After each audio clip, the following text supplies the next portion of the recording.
नमस्कार प्यारे बच्चों, आप सभी का मेरे YouTube चैनल लैंग्वेज ओशन में बहुत बहुत स्वागत है। आज हम शुरू करेंगे वह चिड़िया जो पाठ कक्षा 6 का पहला पाठ, जो कि कविता है केदारनाथ जी की लिखी हुई। चलिए शुरू करते हैं। वह चिड़िया जो चोंच मारकर दूध भरे झुंडी के दाने रुचि से रस से खा लेती है, वह छोटी संतोषी चिड़िया नीले पंखों वाली मैं हूँ, मुझे अन्न से बहुत प्यार है। तो केदारनाथ जी जो है वो अपने आप को एक चिड़िया के रूप में व्यक्त करते हुए बता रहे हैं कि मैं ऐसी चिड़िया हूँ जो चोंच मार मार के, क्योंकि जो चिड़िया क्या करती है अपने चोंच से खाती है ना, तो चोंच मार के दूध भरे झुंडी के दाने रुचि से रस से खा लेती हूँ। मतलब क्या होता है, झुंडी के दाने क्या होता है बच्चों, जो एक प्रकार का अनाज होता है जिसको जौ बोलते हैं, है ना। तो वो अगर उसको खोला जाए तो वो अंदर से पूरा एकदम से वाइट वाइट होता है, सफ़ेद सा होता है ना। तो चिड़िया क्या करती है, चिड़िया बहुत ही रुचि से, बहुत ही आनंद के साथ उस जौ को आराम से खा लेती है। वह छोटी संतोषी चिड़िया नीले पंखों वाली मैं हूँ, मुझे अन्न से बहुत प्यार है। मतलब क्या हुआ बच्चों कि मैं एक छोटी सी चिड़िया हूँ और मेरे पंख नीले हैं और मुझे जो है वो अन्न से बहुत प्यार है। तो आइए चिड़िया का अब इस कविता का भावार्थ समझ लेते हैं इस पद का, कि प्रथम पद में लेखक एक नीले पंखों वाली छोटी चिड़िया का उल्लेख करते हुए बता रहे हैं कि यह चिड़िया बहुत ही संतोषी है तथा उसे अन्न से बहुत प्यार है। वह दूध से भरे ज्वार के दानों को बहुत ही रुचि से और रस लेकर खाती है। अर्थात कवि इस पद के माध्यम से स्वयं के संतोषी होने तथा अन्न के महत्व के बारे में बता रहे हैं, है ना। जो भी उनको मिलता है वो आराम से रुचि से खाते हैं बिना कोई गिला शिकवा किए। चलो बच्चों आगे बढ़ते हैं। वह चिड़िया जो कंठ खोलकर बूढ़े वन बाबा की खातिर रस उंडेल कर गा लेती है, वह छोटी मुंह बोली चिड़िया नीले पंखों वाली मैं हूँ, मुझे विजन से बहुत प्यार है। इस नन्ही चिड़िया को उस वन से भी बहुत प्यार है जिसमें वह रहती है ना। चाहे वो वन कैसा भी हो, चाहे हरा भरा हो, चाहे न हो, चाहे छोटा हो बड़ा हो, इससे उसे कोई फर्क नहीं पड़ता। उसे जो वो जहाँ पे रहती है उस वन से उसे बहुत अधिक लगाव है तथा अपने बूढ़े वन बाबा और उसके वृक्षों के लिए वह अपने मीठे मीठे कंठ से मधुर और सुरीला गीत गाती है। क्या करती है वो, अपने वन बाबा जो है, वन बाबा मतलब कि जो जंगल है ना, उसके लिए क्या करती है, बहुत ही मीठे मीठे और मधुर मधुर से गाने गाती है। उसे एकांत में रहना पसंद होता है तथा वह प्रकृति के साथ इस गीत का अकेले में आनंद लेना चाहती है ना। वो क्या करती है, अकेले रहना चाहती है, प्रकृति के साथ अपना गीत गाते हुए इसका आनंद लेना चाहती है। वह चिड़िया जो चोंच मारकर चढ़ी नदी का दिल टटोलकर जल का मोती ले जाती है, वह छोटी गर्बीली चिड़िया नीले पंखों वाली मैं हूँ, मुझे नदी से बहुत प्यार है।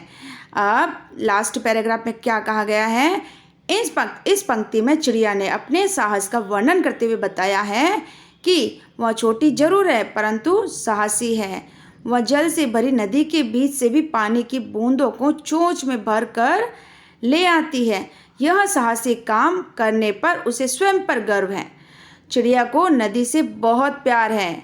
इस काव्यांश में कवि ने बताया है कि कठिन परिस्थितियों में भी हिम्मत नहीं हारना चाहिए और उसका डटकर मुकाबला करना चाहिए, है ना। बहती नदी में से भी चिड़िया क्या करती है, जल पीने का साहस रखती है। मतलब इस चिड़िया ये बोलना चाहती है ना, कि भाई मुझे छोटा देखकर, मेरा आकार, है ना, ये सब देखकर आप मुझे आंक नहीं सकते, है ना। मैं बहुत साहसी हूँ, मैं बहुत ही अपने आप पर गर्व महसूस करती हूँ कि मेरे अंदर इतना साहस है। चलिए बच्चों कठिन शब्द समझ लेते हैं। झुंडी ज्वार की बालियाँ, रुचि चाव से कंठ गला, बूढ़े वन बाबा पुराना घना वन, रस उंडेल कर मीठी आवाज़, विजन एकांत, चढ़ी नदी जल से भरी, दिल टटोल कर बीच से जल का मोती, पानी की बूंदे गर्बीली गर्व करने वाली। चलिए अब हम आते हैं प्रश्न उत्तर पर। पहला प्रश्न है, कविता पढ़कर तुम्हारे मन में चिड़िया का जो चित्र उभरता है उस चित्र को कागज़ पर बनाओ। तो बच्चों आपके मन में जो भी चित्र उभरते हैं, जैसे कि वो नीले पंखों वाली है, सुंदर चिड़िया है, मधुर स्वर में गीत गाती रहती है, नदी का पानी पीती है, चिड़िया बहुत छोटी है ना, तो इस तरह से आप कोई भी चित्र बना सकते हैं। तुम्हें कविता का कोई और शीर्षक देना हो तो क्या शीर्षक देना चाहोगे? उपयुक्त शीर्षक सोचकर लिखिए। तो बच्चों इस कविता के आधार पर हम कह सकते हैं कि नन्ही चिड़िया, सुंदर चिड़िया या संतोषी चिड़िया, बहादुर चिड़िया, है ना। इस तरह से हम इस चिड़िया को, इस कविता को एक शीर्षक दे सकते हैं। इस कविता के आधार पर बताओ कि चिड़िया को किन किन चीज़ों से प्यार है। तो बच्चों जैसा कि हमने अपनी कविता पढ़ी थी तो इससे हमें ज्ञात हो चुका है कि चिड़िया को किन किन चीज़ों से प्यार है। चिड़िया को दूध भरे अनाज के दानों से, नदी तथा जंगल से प्यार है। चिड़िया जूड़ी के दाने और अन्य अनाज के दानों को खाना पसंद करती है। चिड़िया को गीत गाना पसंद है। जंगल से बहुत प्यार करती है, नदी से भी बहुत प्यार करती है और एकांत में रहना पसंद करती है ना।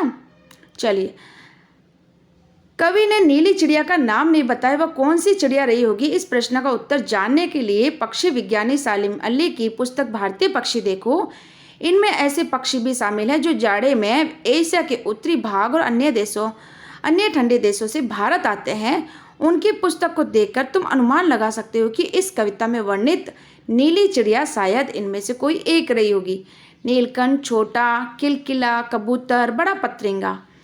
तो उत्तर क्या होगा हमारा? इस कविता में वर्णित नीली चिड़िया शायद नीलकंठ रही होगी, क्योंकि उसके शरीर के ज्यादातर भाग का रंग नीले आकार का है, छोटा तथा आवाज बहुत मीठी है। चलिए आते हैं प्रश्न दूसरे पे। नीचे कुछ पक्षियों के नाम दिए गए हैं, उनमें यदि कोई पक्षी एक से अधिक रंग का है तो लिखो कि उसके किस हिस्से का रंग कैसा है। जैसे कि तोते की चोंच लाल है, शरीर हरा है। तो बच्चों मैना, कौवा, बत्तख, कबूतर, तो इनके शरीर का हिस्से का क्या रंग है, आइए जानते हैं। जैसे कि मैना है तो मैना के पंख भूरे व सफ़ेद रंग के होते हैं, उनकी टांगें हल्की लाल होती हैं। कौवा का पूरा शरीर काला होता है। बत्तख जो है, बत्तख सफ़ेद रंग का होता है, इसके पैर हल्के गुलाबी रंग के होते हैं। कबूतर का रंग स्लेटी सफ़ेद होता है, गर्दन कुछ कुछ नीले रंग की होती है, इसकी टांगें लाल रंग की होती हैं।